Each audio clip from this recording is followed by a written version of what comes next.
Je suis Mélissa D'Acosta, j'ai 31 ans, bientôt 32. Je suis originaire de Replonge. J'ai fait toute ma scolarité ici, donc j'étais à l'école publique de Replonge. À l'époque collège, j'étais à Bâgé-la-Ville et j'ai fait mes années lycée à Mâcon. Depuis 3 ans, j'ai réalisé un rêve de gosse, je suis devenue écrivain.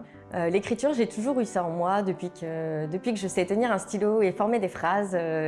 J'écris, donc c'était à l'époque des poèmes pour enfants, des contes illustrés, des romans d'adolescentes et j'ai continué toutes ces années à écrire sans jamais penser qu'un jour je pourrais réellement être éditée et vivre de ma plume. Et puis il a fallu attendre la fin de mes études à Lyon. J'ai eu quelques mois de recherche d'emploi, donc une plus grande disponibilité d'esprit et je me suis dit allez, cette fois je me lance pour de vrai. Ce premier roman, il a fallu attendre 1 an et demi avant que j'en vienne à bout. Après ce premier roman, j'en ai écrit un deuxième qui s'appelle Les douleurs fantômes et qui va d'ailleurs sortir cette année. Puis j'en ai écrit un troisième qui était donc Tout le bleu du ciel.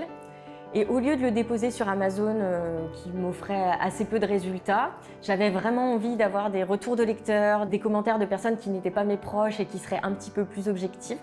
Donc j'avais entendu parler d'une plateforme qui est destinée aux auteurs qui n'ont pas de maison d'édition. Et on trouve surtout une belle communauté de lecteurs passionnés de mots et qui sont là pour l'échange, en fait, vraiment pour faire des retours sur les textes. Et en fait, ça s'est emballé très très vite. J'ai déposé mon texte un 29 janvier sur la plateforme et le 2 avril, j'avais déjà un contrat d'édition qui était signé avec une maison d'édition parisienne.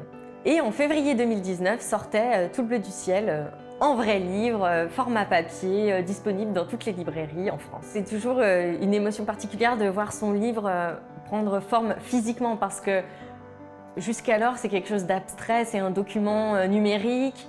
Et là, de pouvoir le toucher, sentir l'odeur des pages, toucher la couverture, je trouve qu'il y a vraiment une émotion particulière. On s'en lasse pas, en fait, on s'y habitue pas. Il y a un univers commun à mes 3 romans. Les personnages affrontent des situations un petit peu difficiles de la vie, qu'il s'agisse de maladies, qu'il s'agisse de relations d'emprise, de deuil. Et à chaque fois, on va les suivre sur un chemin de reconstruction.